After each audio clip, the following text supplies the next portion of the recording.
Hi, this is Jill Varvel with Dixiecast, the Sound of the South. Today I'm going to be talking about President Biden's recent loan forgiveness plan. Not whether it's a good or a bad thing, but I'm ultimately going to discuss the economic underpinnings and implications of it. Many TV personalities, radio pundits, social media voices have their opinion as to the Biden's administration decision to forgive between $10,000 and $20,000 worth of student federally backed loan debt. Some think that it's an economic injustice that is going to raise taxes. Others think it's a financial necessity to allow debt-laden students and graduates to stimulate the economy. There's truth to both perspectives, but neither necessarily get to the root of why this is happening right now. Now, I don't claim to be an economic expert, and none of this is financial advice, but in reading about the student loan industry, our current situation seems baked into the cake. Of course, hindsight is 20/20, but the effect of giving out money without collateral to students without any credit history to pay to institutions which are not required to guarantee a return on investment seems like a recipe for disaster. And it has been. Although the federal student loan program began with good intentions, like everything else in life, money inevitably corrupts it. To better understand the timing of the president's announcement, we should look at the history of student loans in the United States, as well as their effect on student enrollment and the price and the cost of tuition. The modern student loan is a distant cousin of the GI Bill, which was passed in 1944 to allow World War II veterans, as well as all subsequent veterans, grants for college. This saw the first major boost in college attendance in the United States, allowing lower and middle class people an opportunity to attend college, where it had previously been relegated to either the very wealthy or the very academically advanced. In the following years, veterans would account for over half of all college graduates in the United States. Shortly thereafter, the first federally backed student loans were introduced in 1958 through the National Defense Education Act. It promoted college attendance to compete with the Soviet Union, and those who showed promise in math, science, engineering, foreign language, and the ability to teach were offered grants, scholarships, and student loans. 7 years later, in 1965, these federally backed loans were expanded through the Higher Education Act, which established the Guaranteed Student Loan Program, also known as the Federal Family Education Loan Program, or FFELP. It allowed banks and private institutions to provide government-subsidized and guaranteed loans to students. And so the modern student loan boom began. For the most part, these early programs were well managed by bipartisan coalitions, as well as a majority of the population, and effective in promoting higher education and creating our economic competitiveness internationally. But this soon changed after the Vietnam War. As a growing hippie movement challenged existing culture and financial paradigms, banks became increasingly concerned that anti-establishment culture, which thrived on the majority of liberal arts campuses, would attempt to sidestep the banks and escape their debt obligations by declaring bankruptcy on college loans.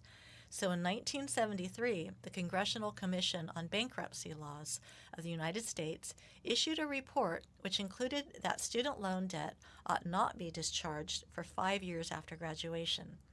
3 years later, the Education Amendments of 1976 in Section 439A was adopted, which legislated that no student loans could be discharged in bankruptcy until 5 years after graduation, or unless a borrower could prove that repayment imposed an undue hardship, a term which was never defined by lawmakers. In 1979, Congress wanted to increase lender participation, so they passed an amendment giving banks a higher rate of return on student loans. linking them with changes in Treasury bill rates. Prior to this, the government set a cap on what lenders would be able to make. So with the banks making more money, the student loan industry was born. As time passed, banks saw these student loans as an increasingly attractive investment opportunity and pushed for fewer and fewer borrow protections. In 1990, the Crime Control Act extended the period before student loans could be discharged in bankruptcy from 5 years to 7 years, and a year later, the statute of limitations on defaulted loans to 6 years was totally eliminated by the Higher Education Technical Amendments. Congress raised the borrowing limits of students and created a new unsubsidized loan for the middle class that was no longer based on financial need. This meant that anyone could now take on a student loan regardless of their income or their parents' income. Smelling more money could be made off of the well-meaning, caring, loving parents. They also uncapped the Parent Loan Plus program. Now parents could borrow on behalf of their children the full amount of their children's educational costs. Because of these changes, enrollment took off, and in a 2-year period, the amount borrowed increased over $10 billion. The Student Loan Reform Act of 1993 revised how loans are serviced and financed, allowing for more students to take out more loans. This also established an income-based repayment plan stretching out to a home mortgage of 25 years. By 1998, the Higher Education Amendments, Section 971, eliminated the 7-year period required before a student loan could be discharged in bankruptcy. There had been no debates or hearings on this prior to President Clinton signing this bill into law. This meant that there was no longer a statute of limitations, nor could student loans even be considered for bankruptcy, ever, unless the ambiguous, indeterminate, undefined, undue hardship could be proven. In 2005, the final nail in the coffin in the hands of student borrowers by Congress with the passage of the Bankruptcy Abuse Prevention and Consumer Protection Act. This meant that all federal and private educational loans were accepted from bankruptcy discharge unless the undefined undue hardship could be proven. What's especially notable about the 2005 Bankruptcy Abuse Prevention and Consumer Protection Act is that our current president, Joe Biden, was one of its biggest proponents in the Senate. This is while his son, Hunter Biden, was a paid consultant and federal lobbyist for MBNA, which is the largest credit card company in Delaware. He was receiving at least $100,000 a year from the bank. This is an excellent segue to the financial corruption which the federal student loan program has facilitated and the multiple negative effects it has had on our current debt crisis. As the terms for these loans were extended and bankruptcy options were eliminated, more and more banks saw student loans as strategic investment. Unlike a mortgage in which the house itself serves as collateral, student loans had no hard assets backing them. Paradoxically, this was preferable for banks as they don't like real estate assets which require maintenance, upkeep, and other costs to resell them. Student loans, on the other hand, were growing to sizes comparable to home loans, couldn't be wiped away through bankruptcy, and even in cases of default could be pursued through wage garnishment. And if those pathways didn't result in repayment, the loan was insured by the federal government, meaning that banks could ultimately demand their money back from Uncle Sam. And so lending increased. More students went to college, more colleges opened, and colleges increased their tuitions and yearly admissions. This created the modern college degree glut, in which more Americans have a bachelor's degree, but the value of that degree has consistently decreased in value. For example, in the 1960s, about 40% of Americans had a high school diploma.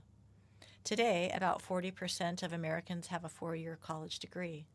Thus, for much of recent history, young Americans began to see a college degree not merely as a stepping stone to a higher salary, but as a basic necessity to enter the job market.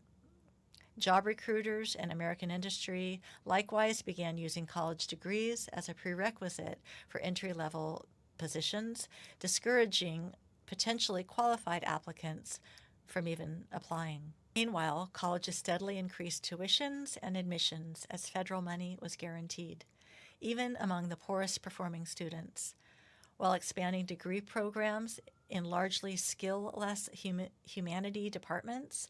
They promise students post-graduation incomes from hand-selected data that their own colleges produced as promotional materials. This has allowed colleges to make record profits, expand their land holdings, build and remodel buildings, provide non-educational lifestyle amenities rivaling resorts, develop professional tier college sports programs, all while reducing academic standards to graduate as many middling federally funded students as possible to make space for another class of underachievers.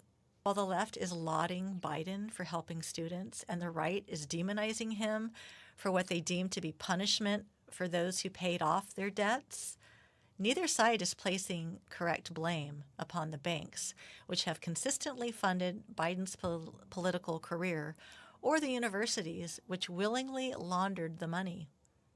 And truly, these are the two main beneficiaries of student loan forgiveness. But that's an even more ridiculous story. Tune in next week to the Dixiecast for part 2 of our discussion of President Biden's student loan forgiveness plan. Next week, we'll discuss the post-2008 student loan crisis, student loan asset-backed securities, the complication of COVID policies, the secret benefit to banks, and the looming collapse of student loans, which portends the collapse of the American university system and perhaps the entire economy, much like the 2008 housing crisis. Thank you for joining Dixiecast, the sound of the South, and we'll see you next week for another heaping helping of Southern comfort for your ears.